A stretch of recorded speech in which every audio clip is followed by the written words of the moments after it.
We were told that without Western aid, the Western world would be a wasteland. We were told that without Western aid, the soil of Africa would remain barren, and its people would stay hungry. But today, a different sound is echoing across the Sahel. It is not the sound of a hand reaching out for a check, but the thunderous roar of 1,000 tractors turning over the red earth of Burkina Faso.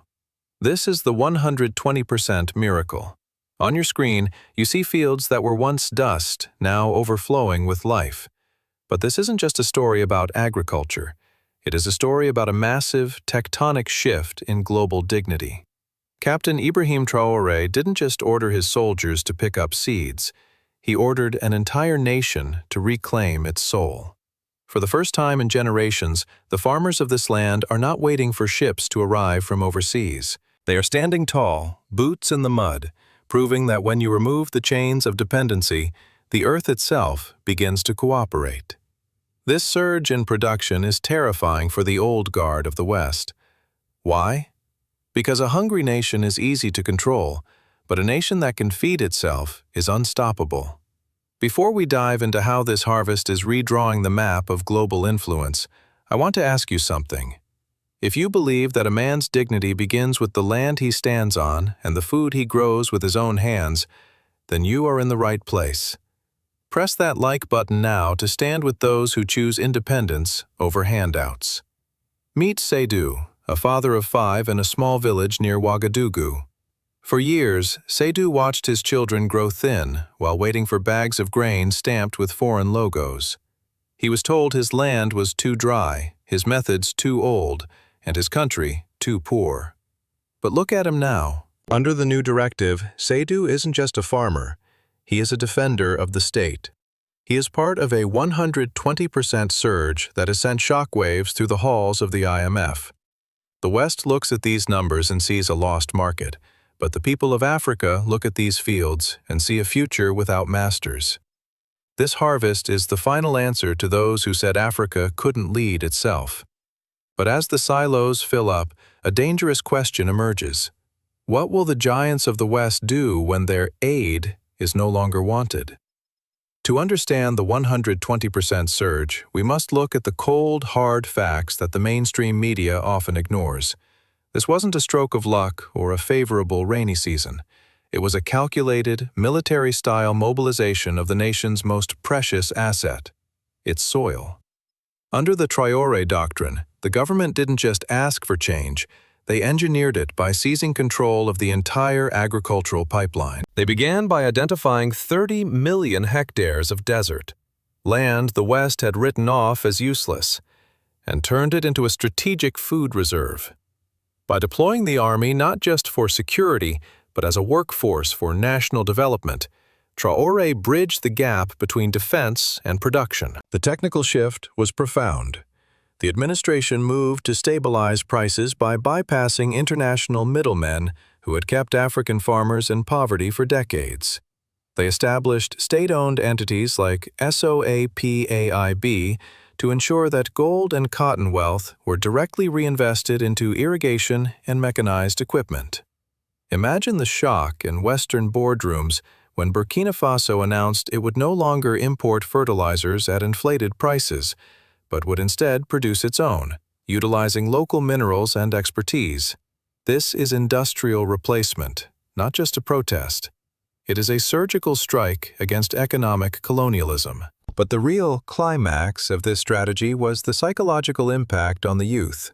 Traoré spoke to the young men of the Sahel not as victims of a global system, but as the architects of a new empire. He offered them dignity through labor. Each new farm project, from the massive rice plains to the desert banana plantations, was narrated as a battle won for the people. While the IMF issued warnings about market distortions, the people on the ground were seeing silos filled to the brim for the first time in their lives. This success has created a ripple effect that is felt far beyond the borders of the Sahel. When you look at the numbers, the thousands of tons of grain, the millions of acres reclaimed, you realize this is a direct challenge to the old mining order that preferred a hungry, compliant workforce. Traoré's calculus is simple. A man with a full stomach cannot be bought, and a nation that feeds itself cannot be bullied. But as the grain piles higher, the tension with the old world grows tighter.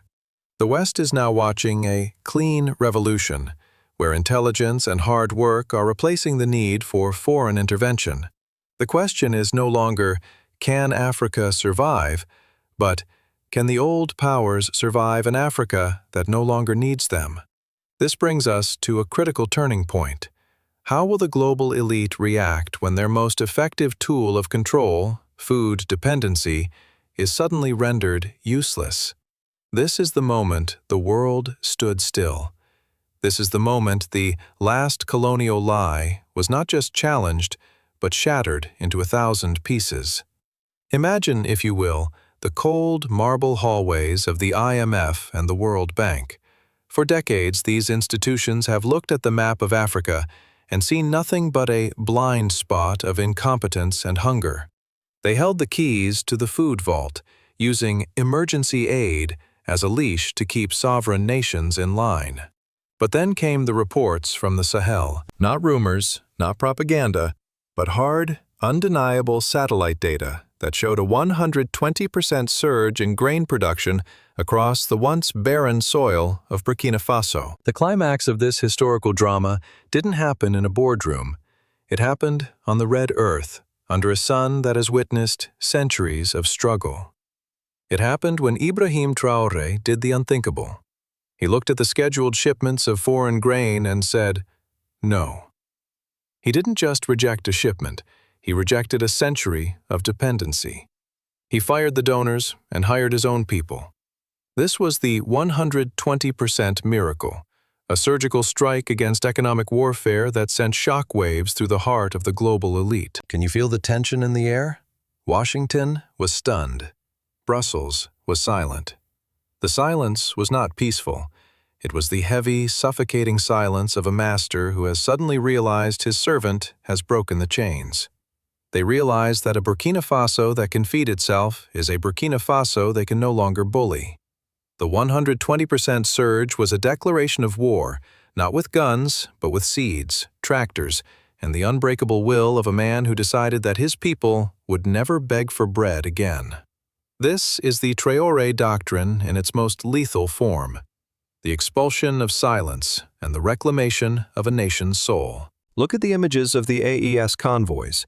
Trucks loaded to the brim with rice and corn, moving not toward the ports to be shipped away, but toward the hungry neighbors in Mali and Niger. This is the West African firewall in action.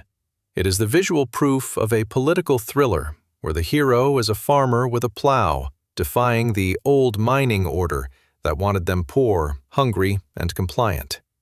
Traore has turned agriculture into a clean intelligence revolution, proving that the greatest threat to Western dominance isn't a missile. It's a full stomach, and a mind that is finally free from the last straw of colonial manipulation. The emotional peak of this journey is seen in the eyes of men like Seydou, fathers who for 40 years watched their children grow thin while foreign experts preached about market stability. Now Seydou stands in a field of gold that he owns, in a country that he defends, under a leader who treats him like an architect of a new empire, not a victim of history. This is the new gold empire, where the real wealth is not the minerals under the ground, but the dignity of the men who walk upon it. This shockwave has created a geopolitical cliffhanger that has the world holding its breath. The West is terrified because the 120% miracle is a contagious idea. If it works in the Sahel, why shouldn't it work in the Congo? Why not in Namibia? Traore hasn't just increased the yield of the soil, he has increased the cost of Western interference to a level they can no longer afford. He has unmasked the West's spy web and replaced it with a vision of digital and economic sovereignty that is unstoppable. Now, ask yourself this. If a nation under sanctions, surrounded by conflict and written off by the world, can achieve a 120% surge in its own lifeblood, what is our excuse for staying silent? This is the awakening we were told would never happen. It is a refuge of hope in a world of manufactured scarcity. The question is no longer, will Africa rise? The question is, what will we do now that the lion has finally stopped asking for permission to eat? If this story shook you, if you felt the ground move beneath the weight of this triumph, then you know this is more than just news. This is the victory of dignity. If you believe that a man's honor is tied to the soil he defends and the food he grows, then stay with us. Type, "I am here" in the comments to record your witness to this history. Share this with one friend who still believes the old lies about the Sahel. Because Traore didn't just grow crops, he grew a future where the word aid is a memory, and the word sovereignty is the law of the land. May God bless the hands that work the earth and the hearts that refuse to kneel. The 120% surge in agricultural production has triggered a domestic transformation that goes far beyond the economy. It has rewritten the social contract between the African leader and the people. On the streets of Ouagadougou and in the remote villages of the north, the atmosphere has shifted from one of weary survival to one of disciplined national pride. For the first time, the brain drain is reversing. Young Burkinabe engineers and agronomists who once dreamed of moving to Paris or Montreal are now staying to build the West African firewall of food security.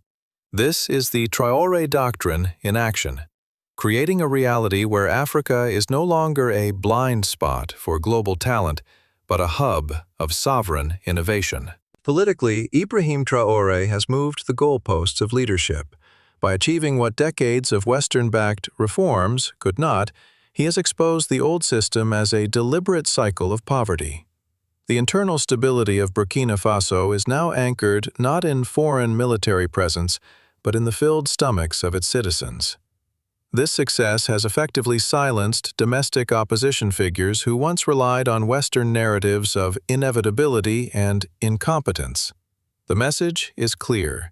The era of the old mining order is over, and a new era of state-led industrial replacement has begun. But perhaps the most significant consequence is the dismantling of the last colonial lie, the idea that Africa cannot manage its own destiny without a Western supervisor.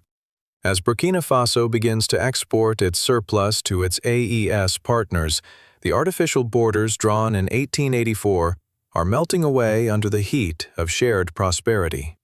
Traoré has turned the simple act of farming into a political thriller, where the hero isn't a spy, but a farmer with a tractor. He has proved that when a nation rejects the IMF script, it doesn't collapse, it awakens. This internal awakening is a direct challenge to the global status quo. The West now faces a Burkina Faso that is calm, unstoppable, and intellectually sovereign. It raises a critical question that haunts the geopolitical landscape. If food can be liberated, what is next? Will it be the currency, the energy grid, the very maps of the continent? Traoré hasn't just increased crop yields. He has increased the cost of Western interference. As we look toward the future, one must wonder, how long can the old powers remain silent as their influence evaporates in the face of African dignity? The 120% agricultural breakthrough in Burkina Faso has forced a radical reevaluation of the Sahel in the halls of Washington and the European Union. For decades, the Western policy toward Africa was built on the old mining order, where resources were extracted while the population remained dependent on emergency food imports to prevent total collapse. Now, Ibrahim Traoré has broken that cycle of economic warfare. By achieving food sovereignty, he has effectively neutralized the primary leverage used by the West, the threat of hunger. Intelligence analysts are now scrambling to understand how this clean intelligence revolution succeeded without a single dollar from the IMF or the World Bank. In the United States, the reaction is a mixture of strategic concern and quiet admiration from those who value national security and self-reliance. The Traore doctrine is being viewed through a new lens, not just as a military shift, but as a cyber and economic sovereignty movement that creates a West African firewall against foreign influence. While some in the media attempt to frame this as a pivot toward Russia or China, the reality on the ground suggests a more uncomfortable truth for the West. Burkina Faso is choosing itself. The 120% surge is proof that African industrialization can happen on its own terms, using its own minerals and soil. This shift has created a massive ripple effect across the global commodity markets. As Burkina Faso moves toward industrial replacement rather than mere protest, it threatens the long-standing monopoly of Western multinationals over African resources. The world is watching the emergence of the new gold empire, where state-owned companies like SOA APIB ensure that the wealth of the land feeds the people of the land. For the average viewer in the West, particularly veterans and those who value the legacy of hard work, Traore's success challenges the narrative that Africa is a permanent charity case. It raises a global concern.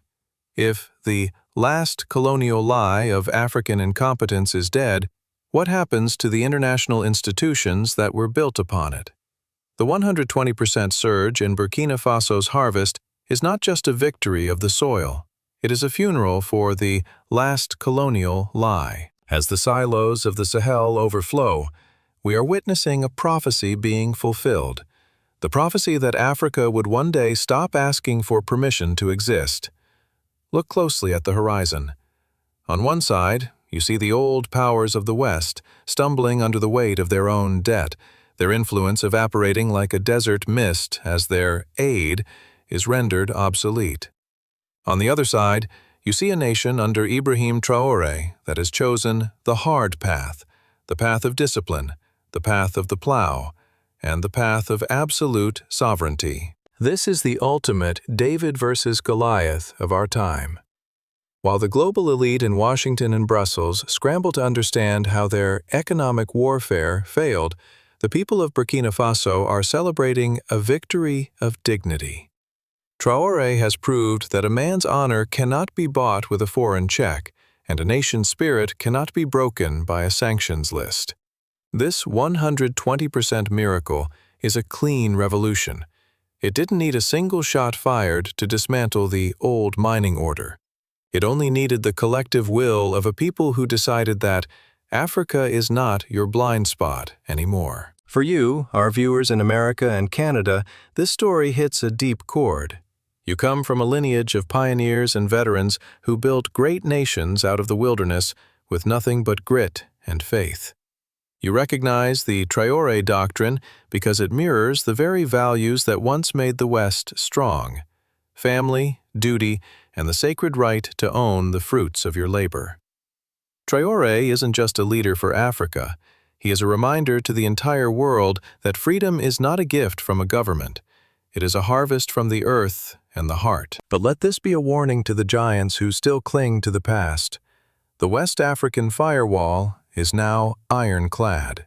If the world does not learn to treat a rising Africa with the respect it has earned through its own blood and sweat, they will find themselves on the wrong side of history.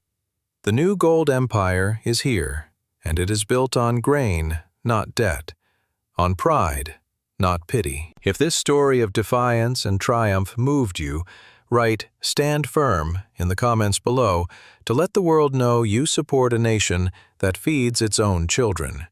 If you believe that dignity is more valuable than any aid package, press like and share this message with one friend who still believes the old lies. We are at a turning point. Will you stand with the old order of dependency, or will you celebrate the dawn of a new, sovereign continent? Subscribe to stay with us as we witness the greatest African awakening in history. May the spirit of courage guide the hands of the farmers and the hearts of the free. Until next time, stay vigilant.